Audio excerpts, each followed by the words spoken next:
Hey, it's Max. Welcome to my excuse to slander Sydney for another 17 minutes straight.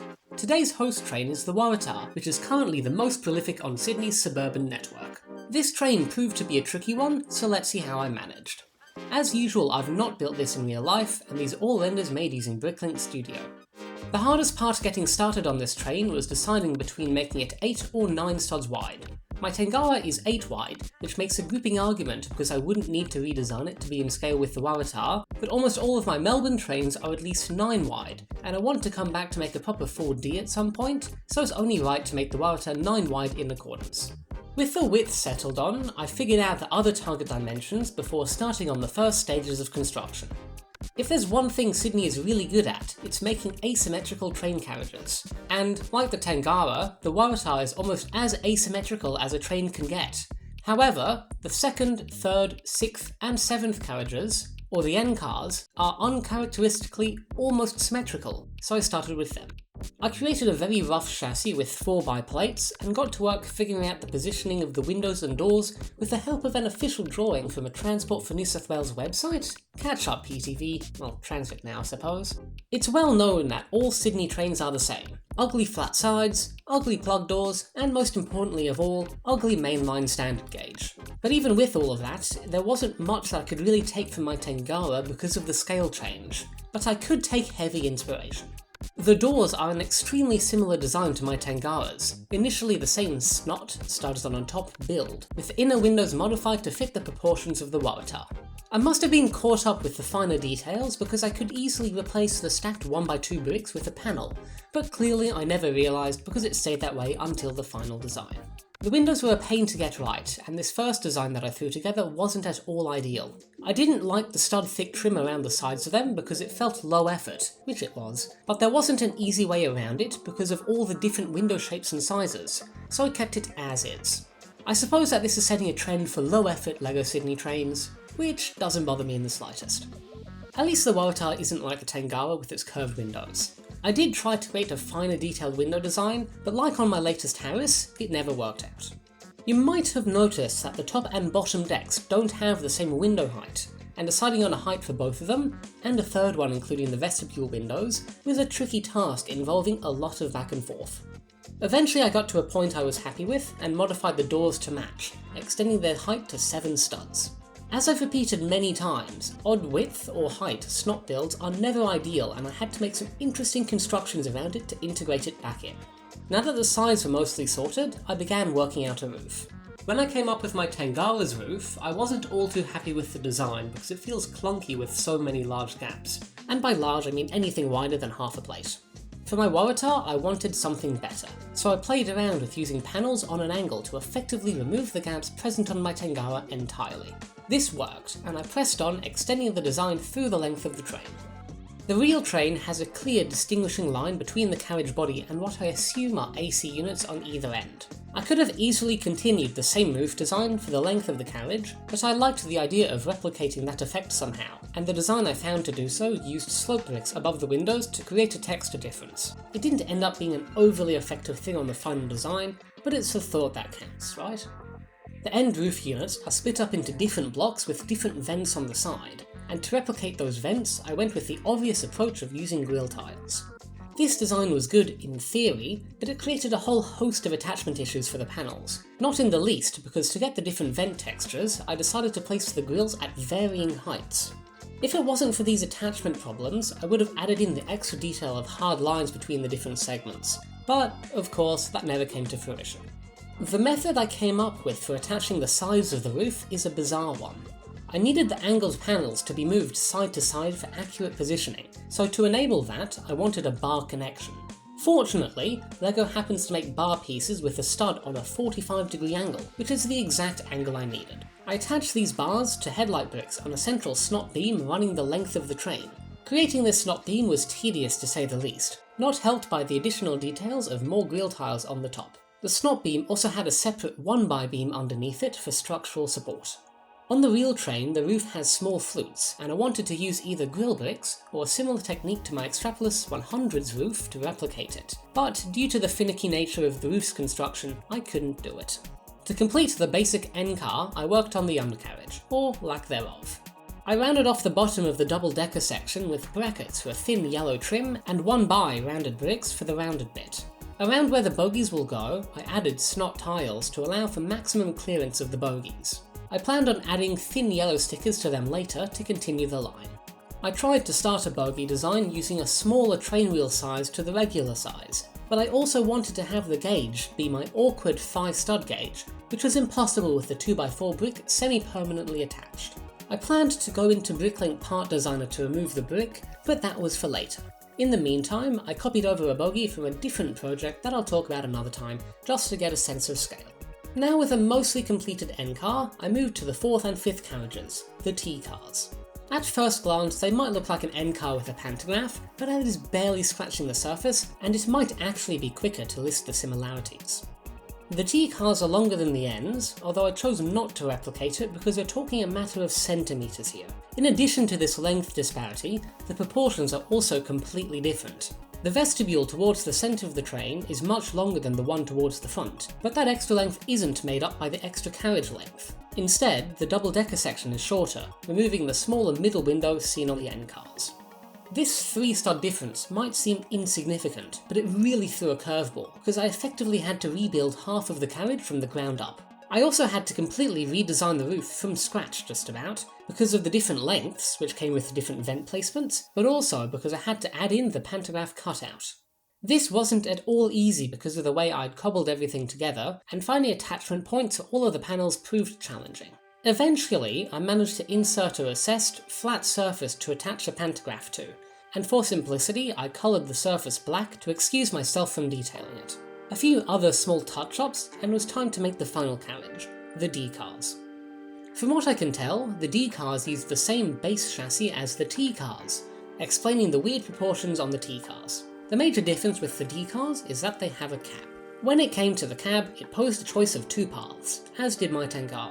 With my Tangara, it was the choice between a T-set cab or a G-set cab. With the Waratah now, it was between the 1st generation A-set cab and 2nd generation B-set cab. The only real difference that I can tell is the livery, but that can be a make or break design choice. A-sets look much cooler in my opinion, I love yellow after all, but a B-set would be much easier to construct because it's one solid orange blob. I don't claim to be an expert on Sydney's trains, but the livery I ended up going with was this one, on an A-set. The curved orange section behind the cab might look like it would be a hard time to replicate, but compared to some other liveries, it seemed like the easiest of them all. I'd also thought up a way to replicate the curve cleanly before starting the Waratah, which was actually a source of inspiration for the train, so it wasn't as bad as it could have been in practice. That method was offsetting stacked sloped bricks, which is a common technique, however the big difference here is that I offset the orange slopes by half a plate vertically so that it would be gapless. To achieve that, I did cheat slightly with a half thickness 1x2 plate, but I've done worse in the past. Next in line were the cab doors, which were harder than you'd think. The main issue here was that I wanted to integrate a 1x2x3 train window, because the split pane effect almost perfectly lines up with the real train. I played around with different positions, and because the window is offset in the door, it made it all the more challenging. It's a bit hard to make out where the door is meant to be with the livery, but I can fix that for your viewing pleasure. The window should be lower than it is, but I couldn't be bothered to fiddle with it any longer. And speaking of the livery being there, while it does obscure the door, you can still faintly make it out because of how I textured it with plates and tiles. Anyway, enough about the cab door. Moving closer to the main attraction, there's the cab's side windows. There aren't transparent slopes with a low enough angle for it, so I went with my B-classes method and layered 1x1 cheese slopes. For the black livery element that takes a nosedive right before the front, I used an inverted slope.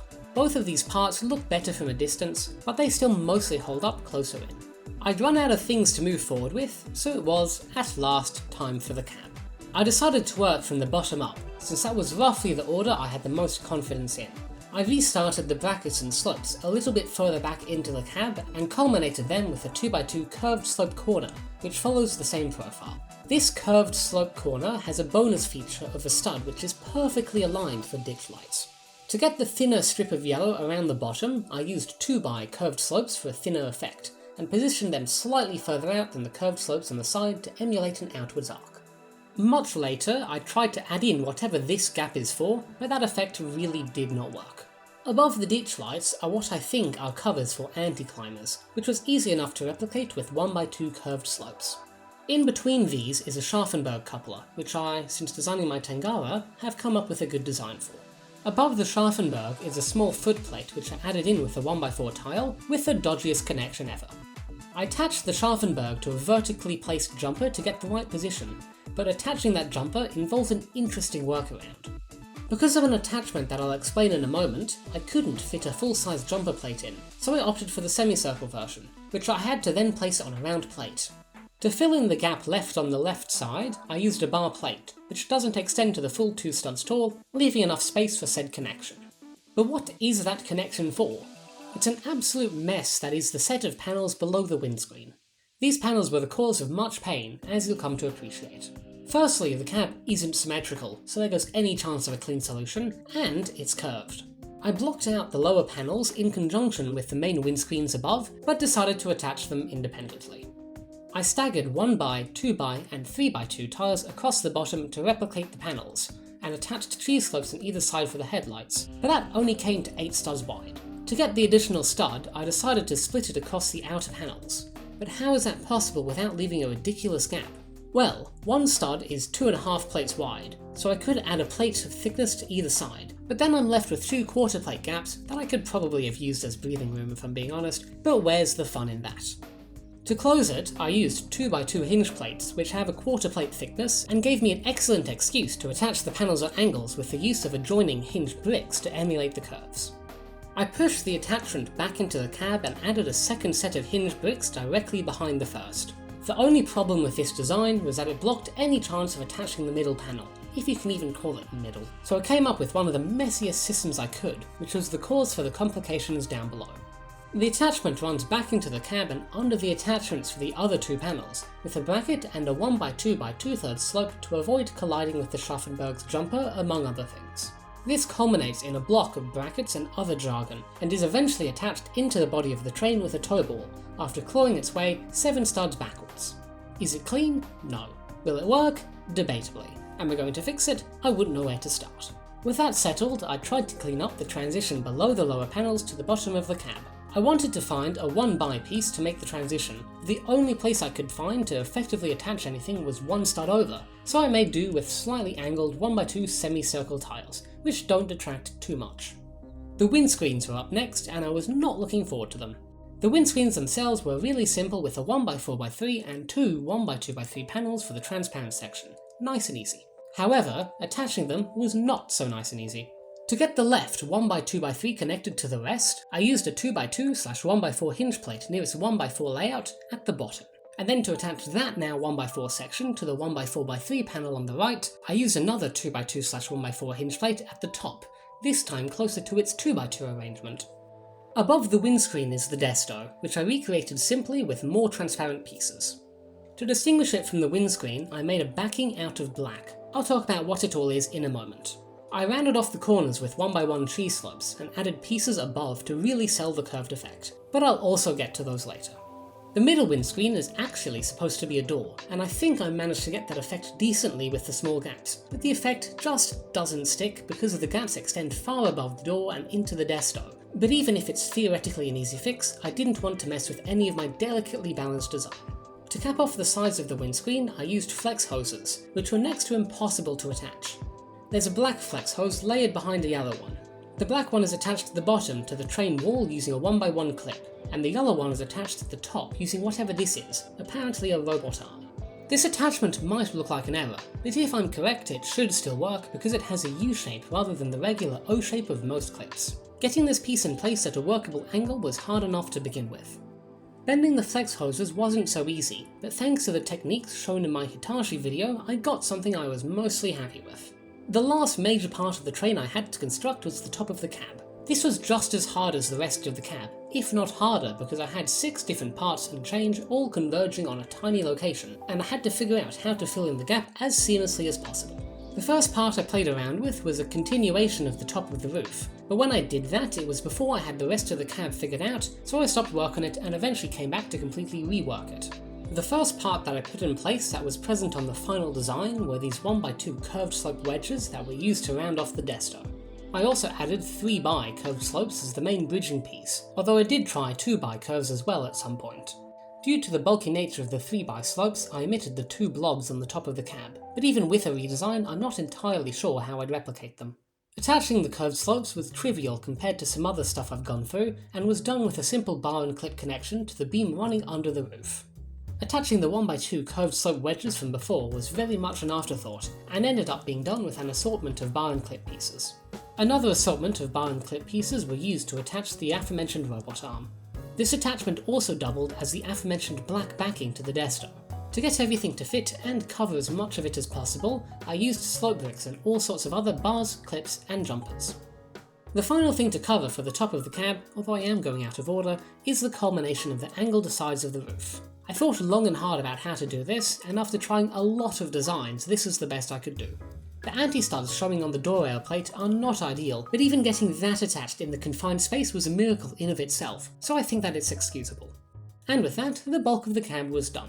Now that it was done, I decided to do something less intensive and finally create the decal stickers for the undercarriage near the ends, making use of Bricklink's part designer. I'm certainly not an expert in using it, and this is about as much as I can do decal-wise. However, I did try something a little bit more ambitious. Remember those train wheels with 2x4 bricks from earlier? I tried removing the brick in Part Designer, but that really did not want to work. I could go down a whole rabbit hole of modelling my own part to put into Studio, but there's a reason I like to build with Lego. Defeated, I started proper bogies using regular Lego wheels. I also used regular wheels on my Tangara, but those bogies look... yeah, well anyway, I needed to come up with a better bogie design.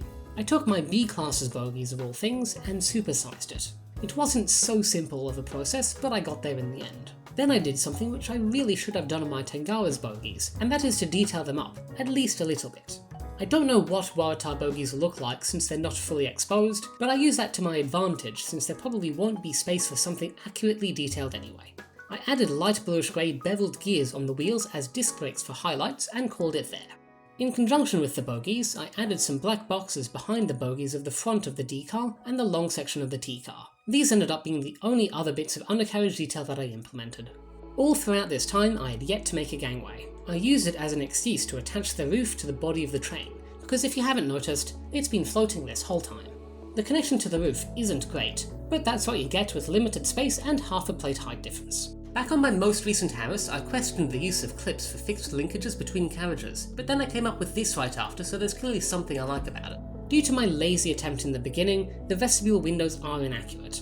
The transparent part itself is fine, but the black border around it should extend up to be level with the height of the doors. I tried a quick and dirty design using a similar method to the snot brick above the doors, but it got really messy really fast, and some of the techniques I would have to use to attach it at all effectively weren't so appealing at the time. Even with the gangway sort of completed, I still hadn't come up with a concertina, so I yoinked my temporary Siemens one and made a few hasty modifications. You can tell it's one of the last things I did, because I only put it on the train in the final file and not one of the prototyping ones. With that tiny addition, the 3-eyed beast was complete. The real-life Waratahs are 4.4 meters high, but compare that to the Extrapolis 100's 4.2 meters. From the outset, I wanted to try and get the Waratah to be taller than my Extrapolis, but despite everything, I didn't get there in the end. This is with the Waratah being a brick taller than what it should be, by the way, at least based on my shoddy scaling tactics, although it would be even taller if I stopped the bogies clipping. The height disparity is more a fault of my Extrapolis' design, but being one of my oldest real-life replicas, I think it gets a pass. At the end of my Tangara video, I showcased a quick 4D that I threw together. Since Sydney stopped innovating their mainline trains about 35 years ago, Mariangs are basically just reskinned Waratahs, but I'll save that for another time, along with a B-set. If you endorse the type of slander featured in this video, or even if you don't, why not subscribe or perhaps drop a membership in? Huge thanks to Jay and Victorian Transport History for your support. Thanks for watching, see you next time.